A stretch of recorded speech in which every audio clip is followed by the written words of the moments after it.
here. I'm glad to connect with you again. I was busy last week. You guys knew that. I had Tuesday with you, and then I had to travel for a lot of filming. I'm excited to share that with you as we go forward. The cool things I got to see, the cool people I got to meet, and the conversations I had. You'll see a lot more of that coming up. Seems like I'm everywhere these days. Drop me a comment if you've seen me on a podcast recently. I've been hearing that a lot from people. I saw you on this. Let me know. Love to hear from you. Today, though, a man's guide to a healthy marriage, specifically leading in the relationship. We'll talk about what that means. It's not a red pill thing. And at the same time, rebuilding intimacy inside your relationship. Also a man's job. And a woman works there right there with him. Now, I want to be very clear. In a relationship, when we talk about leading, I am distinguishing very hard from the red pill circles that say the man is here, the woman is down here. She's sort of like an assistant who works there and fetches his coffee, but the man is... No, this is not the game we're playing. I'm going to talk to you today about what leadership in a relationship actually looks like and how you can successfully, properly deploy it while regaining and retaining all dignity for everybody involved. Now, today is a man's guide. Ladies, you're welcome to watch this. You're welcome to power along in the comments. Be like, hell yeah, this is it. Adam's got it. I would love to hear from you. But I'm talking to the men here today. Guys, most of you have no idea what women want from you. This is not your fault. You weren't trained. You weren't taught. You grew up in a world that told you women want one thing. They hate that thing. They don't actually want that thing, right? Turns out they don't want to be utterly alone completely in this world and be boss babes. Turns out most women don't want that. Turns out they don't want to be ignored. They don't want to be lavished with overwhelming nice guy attention either. Okay? Turns out women want something very different.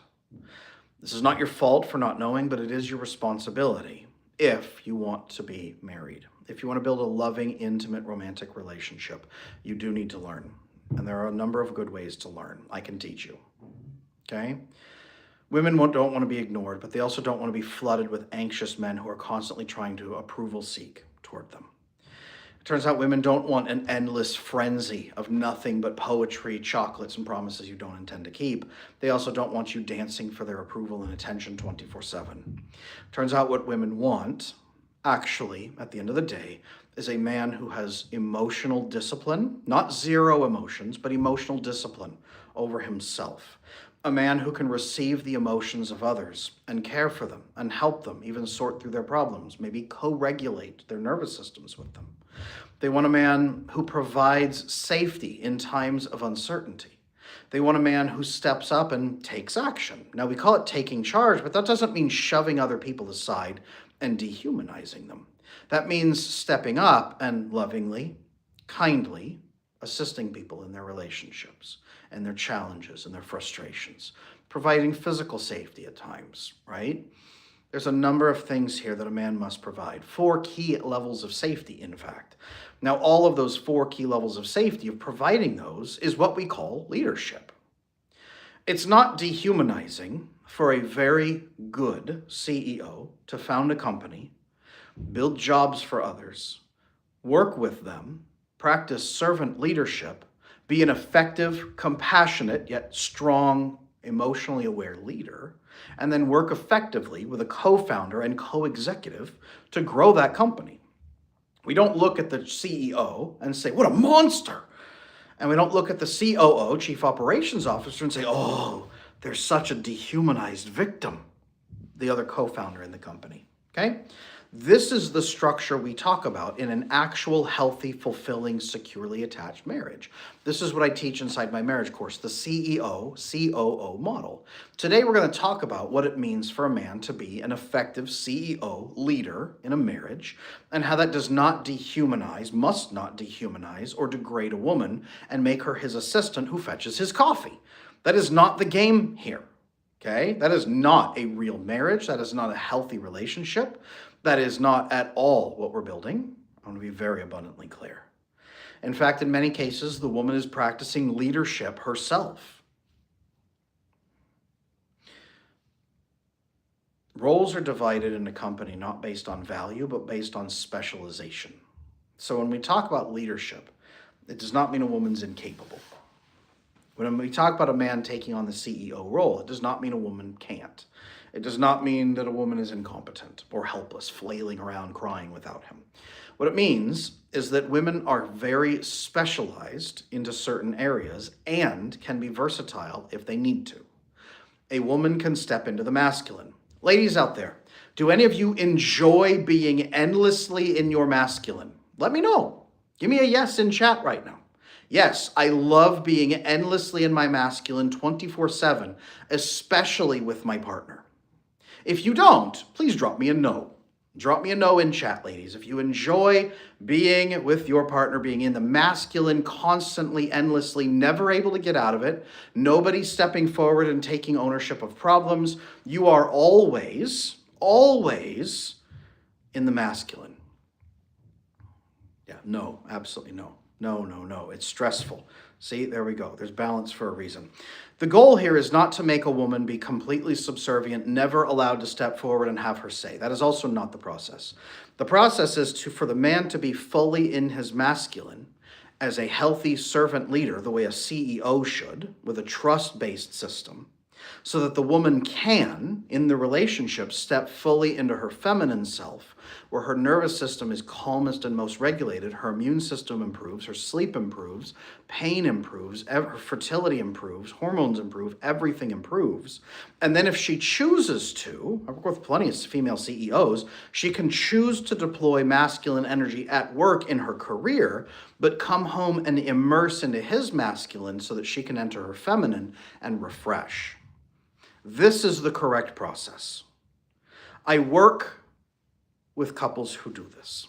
Thank you for all the no's. Hell no, in fact, right? I love that. This is the process. You want to be in your feminine. Men out there, the reason I'm having this is because many men tell me, I don't think a woman wants that. I don't think women want a man who's a leader in a relationship. I don't think women want men who take charge in this way. Yes, they do. Now, there are some women who have excessive trauma who will resist your attempts to build this with them. There are also women who are very challenging because they're hurt and they will hold you to account and have a higher standard of safety. There are also women who crave this and want this from you. The difference is that most men just don't know how to do it. Most men are not bad. Most men have no idea how to do this, okay? Most men have no idea how to be masculine because they were trained not to be because it was offensive and scary to others when they grew up. Most men are raised by single angry moms who hated their divorced dads or hated their dad who was still in the house but wasn't doing what he was supposed to do. Some men were raised by really destructive, horrible mothers who enjoyed abusing the rest of the family, including him. A lot of men grew up learning to just please women and make them happy, earn good boy points, and then I'm a good boy. There's a lot of good boys walking around who are not good men. And there's a problem. So, what does it mean to lead in a relationship? Leading means a couple of things. One, it means providing safety.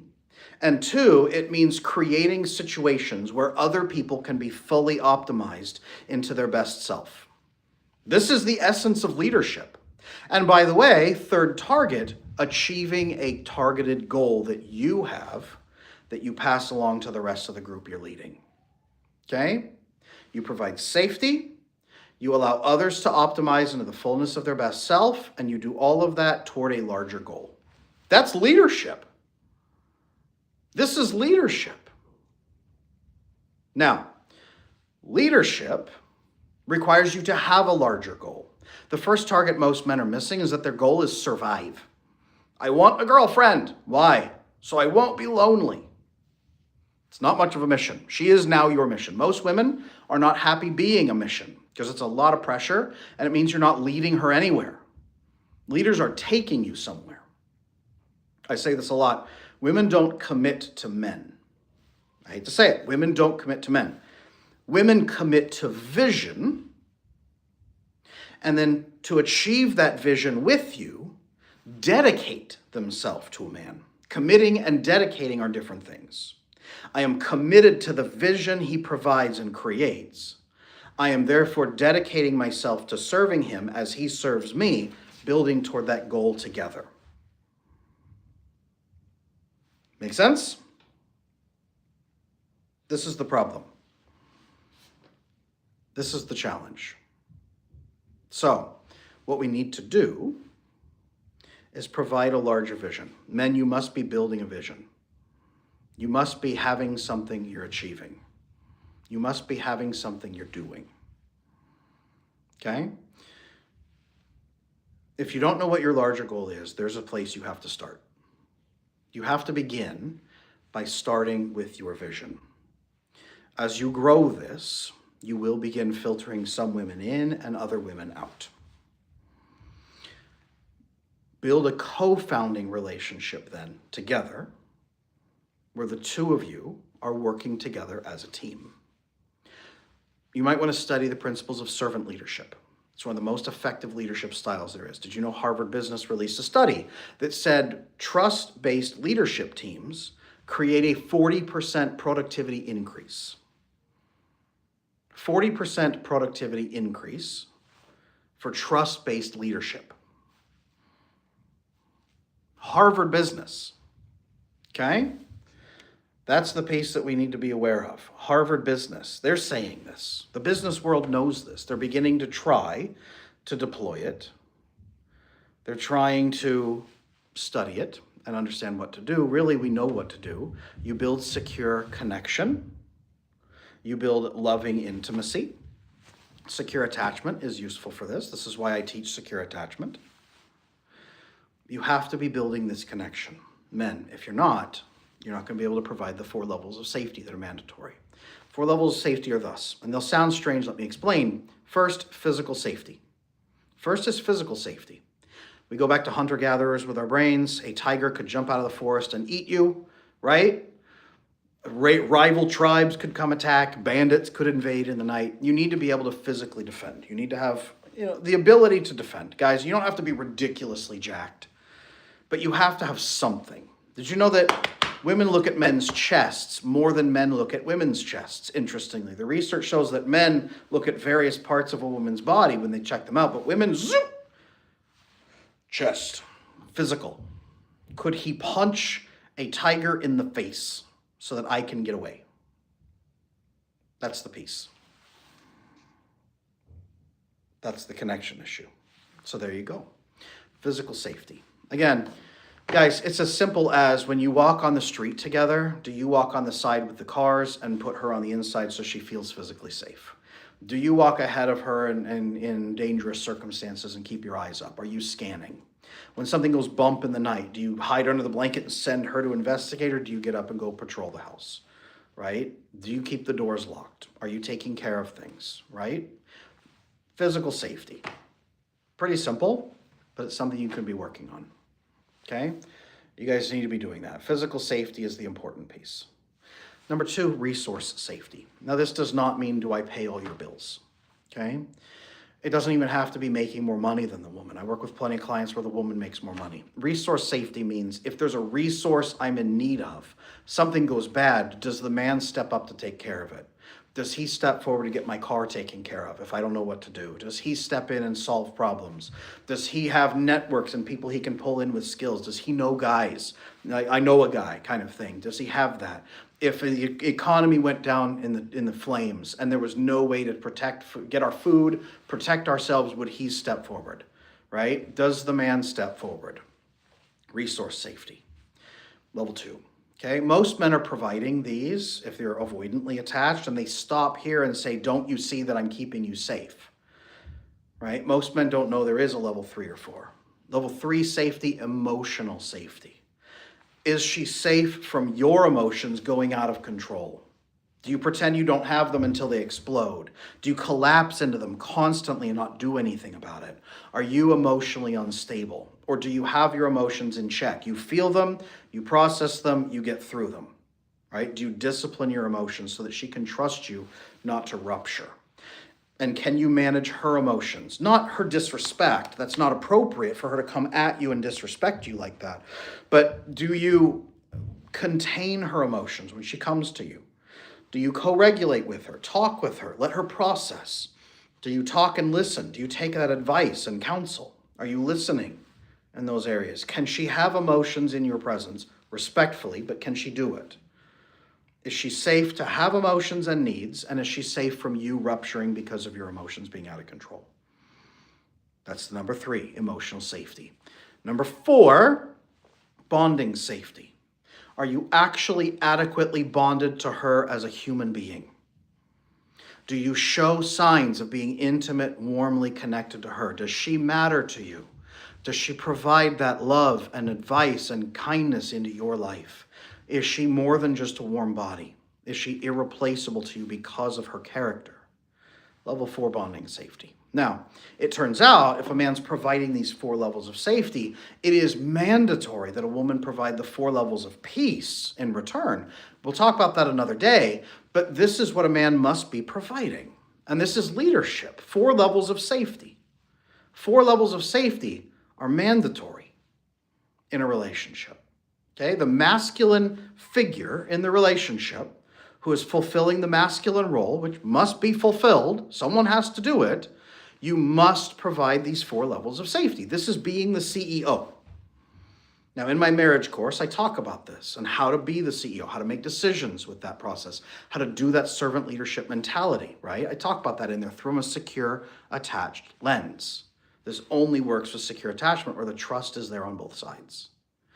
Building that safety, by the way, allows the oxytocin pipeline to open up, and the oxytocin receptors open up on both sides, and now you can begin growing physical and emotional intimacy together. This is the pathway to building a greater sex life together as a couple. As you start deploying these behaviors differently, men, your self-respect goes up, your partner's desire for you usually increases, they feel safe in your presence, they begin bonding with you, you begin sharing and connecting with them, protecting them, right? Providing safety does not mean shutting them out. In fact, it can't, because that's depriving them of emotional and bonding safety. But being disciplined is crucial there, okay? Trust has to still be built. Deploying those together successfully makes you a great leader. See how I said none of this is red pill stuff? Red pill stuff looks at the first 2 levels of safety and says that's more than she deserves. Now she owes you for life. This is all 4 levels are mandatory for a successful relationship. Now, with that, she has to be reciprocating with other things. The goal is not for the man to be a martyr in the relationship and get nothing in return either.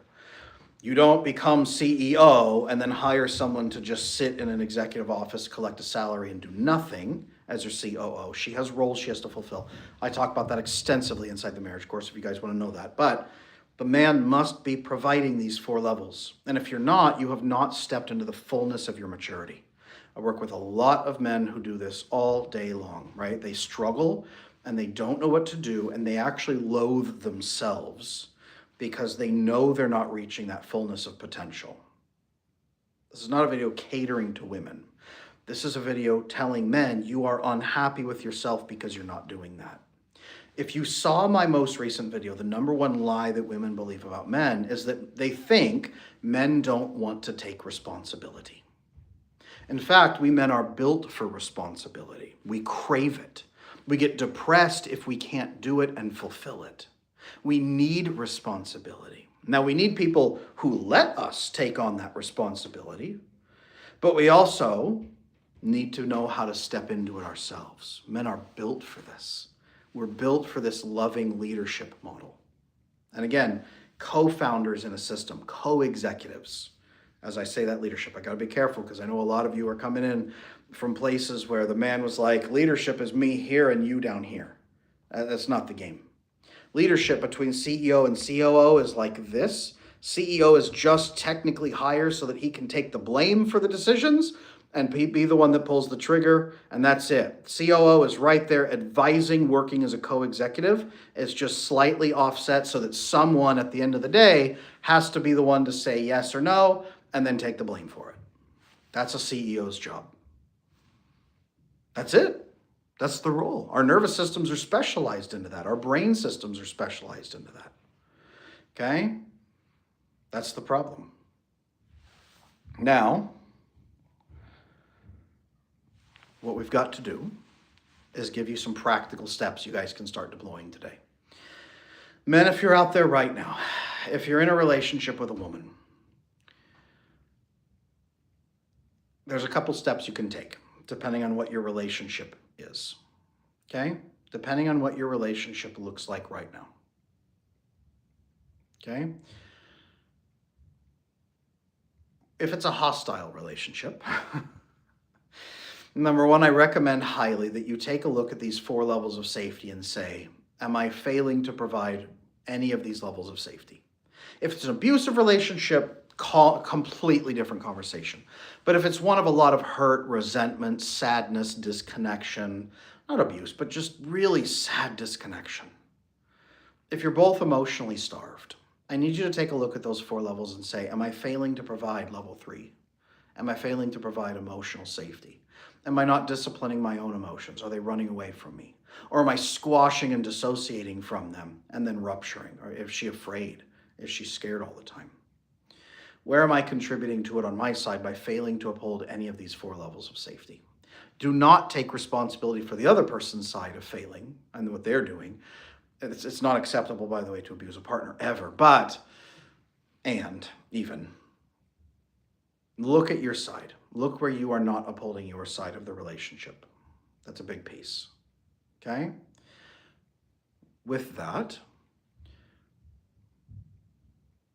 where is your partner also falling short? Take a look at yourself first, and then objectively take a look at where your partner's falling short. Is this someone who's refusing to accept peace, refusing to accept safety, refusing to let me love them, refusing to respect me? Is this somebody who is vicious and hostile against me?